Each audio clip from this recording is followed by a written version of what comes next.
كيف ظهر فشل بعض مظاهر المنسوبة إلى الدعوة؟ قال: لأننا نعتد بالسلف ونترجم عنهم بألسنتنا ما ليس في قلوبنا.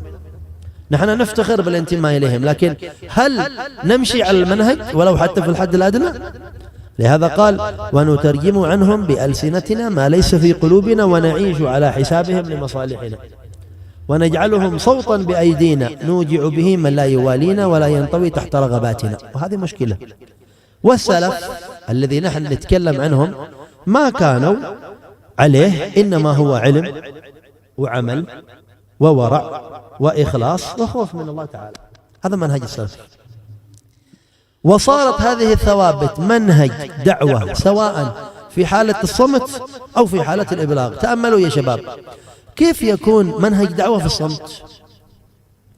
بالأدب، بالتجاوز، بعدم الانتباه إلى ما لا ينبغي، حتى بالغض عن الالتفات إلى الباطل وأهله. ما يلتفت الإنسان الباطل على الإطلاق. هذا منهج. لما يكون هذا أسلوبه النظر إليه يأثر.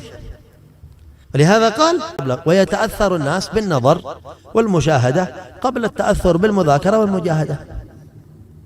نحن اليوم لابد نتكلم، لأن مستوى إدراك الناس إلى الصمت ضعيف.